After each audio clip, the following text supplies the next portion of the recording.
ورجعنا نفكركم بالحكاية اللي خرجت لنا من ورا الباب من حكاياتنا. حكاية ورا كل باب، اللي اتجوز واحدة واتنين والتالتة تابتة زي ما بيقولوا. أم العيال الأولى اللي عاشت معاه على الحلوة والمرة، ولما ربنا اداه اتجوز التانية اللي ندم على طول بعد جوازه منها لأنه ما حبهاش زي الأولى، لكن خلف منها ولدين أو ولد وبنت، والأولى كان معاه 3 أولاد. واستمرت الحكاية سنين وهو برضو ميال لزوجته الأولى، لكن ما فرطش في التانية، ما بيعملها زيها، لكن برضو ما بعدش عنها عشان ولاده. كان معاه 3 ولاد من الأولى وبنت وولد من التانية، وكان متعلق قوي بالبنت لأنها البنت الوحيدة. وبعد سنين طويلة العيال كبرت واتجوزوا وفتحوا بيوت، وهو تعب من السفر والغربة وجمع كل اللي معاه ونزل بقى هيستقر في وسط العيلتين، ما بين دي وولادها ودي وولادها، مع ان كل واحدة فيهم في بلد تانية، محافظة تانية بعيدة. كان بيحاول يعدل بينهم، لكن كان عارف انه مش عادل وان قلبه ميال للأولى، وكان من حقه. حبه منه وهو صغير، شافت معاه الفقر كله وصبرت معاه على كل حاجة.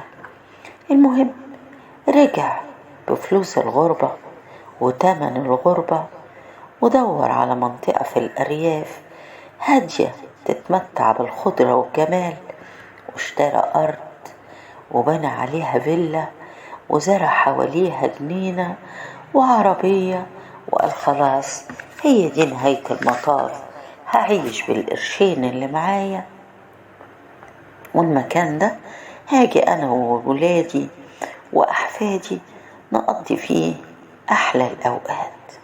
وبدأوا فعلا يترددوا على الفيلا من وقت للتاني، يقعدوا مع بعض يوم يومين 3 ويرجعوا، لحد ما في يوم كان لوحده فيها ونزل يشتري طلباته من سوق من الأسواق، وأعجب ببياعة السمك.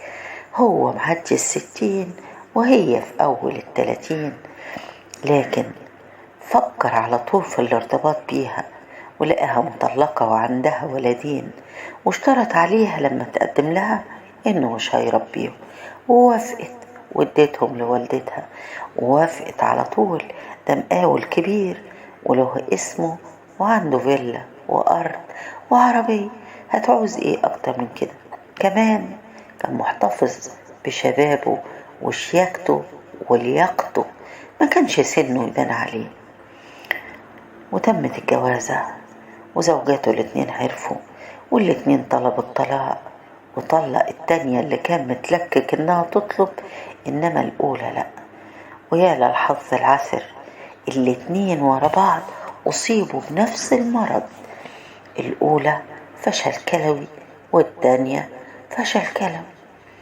وقابلوه الاتنين، وكل واحدة فيهم اعترفت له ان هو حب عمرها وما حبتش غيره، والندم بقى يعتصر في قلبه، لحد ما كان راكب العربية وسايقها ومعاها العروسة الحامل، المدام حامل، وكان فرحان بالحمل كأنه أول مرة يبقى أب، مع إنه هيخلف أصغر من أحفاده.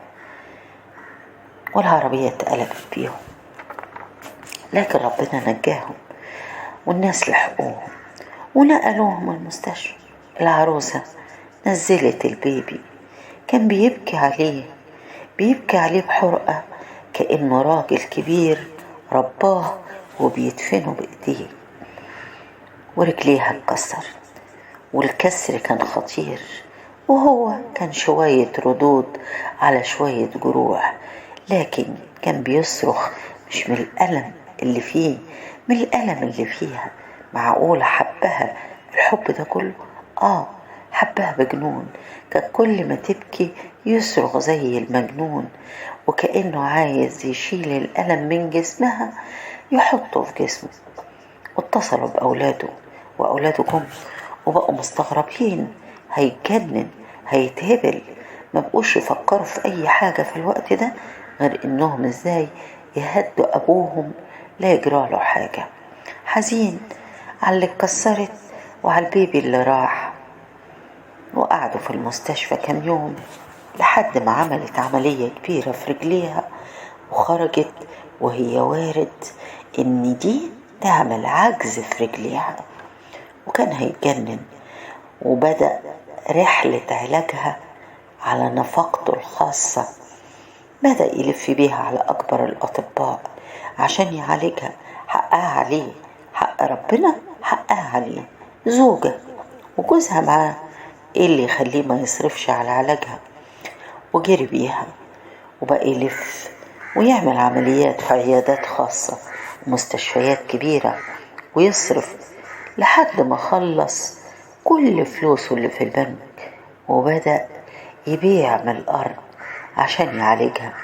والأولاد هيتجننوا، مش قادرين يقولوا لأمهم ليه، لأنه ما فكرش مرة واحدة ياخدها عند دكتور خاص ويعالج الفشل الكلوي. سابها المستشفيات الحكومة تتعالج فيها. وبعد ما طلقها بقى الود بسيط، اللي كانوا بيقولوا مش هيقدر يستغنى، لكن زي ما استغنى عن التانية استغنى عن الأولى. حب عمره، بنت قلبه. نكمل. وبدأت رجليها تتحسن شوية بشوية، وهوب المدام حامل تاني. شقاوة، متكسرة بس حملت تاني. وكان فرحان زي ما كان فرحان في المرة الأولى، وبيتباهى برجولته وكأنه بيتباهى بشبابه، وبيقول للناس أنا هو لسه بخلف. وعدت شهور الحمل وجاب الولد. أصله ما عندوش ولد، الأربعة اللي عنده دول نسيهم. وتعمل له أسبوع وعقيقة ما تعملوش يمكن لحد في الخط كله. صرف كتير بس ما كانش مفارق معاه كتير، كان المهم يبسطها. والولد بقى هو اللي على الحجر ومفيش غيره، رايح جاي شايله. لما الناس بقت تنتقده رايح جاي يشتريله هو وأمه، لحد ما خربها على الآخر. وسنة ورا سنة اتوفت الزوجة التانية اللي ما كانش بيحبها. زعل عليها، بس كأنك زعلان على واحد مر في حياتك كام يوم ونسيته، على جار معرفة، وهكذا. وعدت وكبر الولد، كبر بقى عنده 5 سنين، وبقى هو زي الخاتم اللي ما بيتقلعش من الصابع، شابك في صوابع ايد ابوه على طول ما بيسيبهاش. حتى لما يروح زيارة لولاده عند امهم ياخده معاه، مش مقدر مشاعرها لما تشوفه، مش مقدر حزنها، وكفاية اللي هي فيه. بتغسل كلى بقالها سنين وصحتها بتتدهور شوية بشوية. وهوب الدفة اتقلبت، وبدأ يبص لزوجته الجديدة العروسة الشابة نظرة احتقار، ويعملها أسوأ معاملة، بل كمان اللي ما عملهوش مع الاتنين التانيين عملوا معاه. ضرب مبرح لحد ما كان بيوصل لمرحلة الصراخ من شدة الألم اللي بتحس بيه. وكان ليه بنت أخت قريبة لقلبه، وهو اللي مربيها زي ولاده، بيحكي ويفضفض دايما معاها، لكن ما بياخدش برأيها لأنه طول عمره رأيه من دماغه، ديكتاتوري زي ما قلنا. وجه عند بنت أخته واترمى عندها، حط راسه على صدرها وبكى زي الأطفال، وحكى لها مالك يا خالو، ايه اللي بيك؟ انا عمري ما شفتك حزين كده. أنا انكسرت، معاش اللي يكسرك، لا عاشت ولسه عايشة. مين يا خالو اللي أنا بعت الكل عشانها؟ إزاي يا خالو؟ الخاينة سمعتها وهي بتكلم واحد في التليفون، وانتظرت مرة واتنين وتلاتة لحد ما خدت تليفونها وقلبت فيه، ولقيت رسايل بينها وبينه كتير تقول ان حصل بينهم اللي يكسر ويذل. لا يا خالو، تغور في داهية وانت ولا تتكسر ولا تتذل. مش قبل ما اخلص عليها، لا، ما تضيعش نفسك عشانها. هي اللي ضيعتني، ضيعت حبي ليها ودلعي فيها، ضيعت فلوسي، انا ما بقاش حيلتي حاجة. انا رايحة بيها العربية عشان اسد ديوني. وبعدين يا خالو، هو ده حل؟ ما عنديش حل غيره، لكن هي ليها ترتيب تاني. اوعى يا خالو، اوعى تنهار، اوعى تضيع نفسك وتضيع الطفل اللي معاك. وبص للطفل اللي كان قاعد بعيد بيلعب وبكى وقال هعمل ايه؟ اب كبير سنة ولا اتنين والعمر يخلص، والام الصغيرة خاينة وملهاش امان. انا مش عارف ومش قادر احكي مع حد. اقولك على مصيبة تانية، قول يا خالو كل اللي عندك. انا لقيتها ليها علاقة بواحد تاني محدش يتخيله. مين يا خالو؟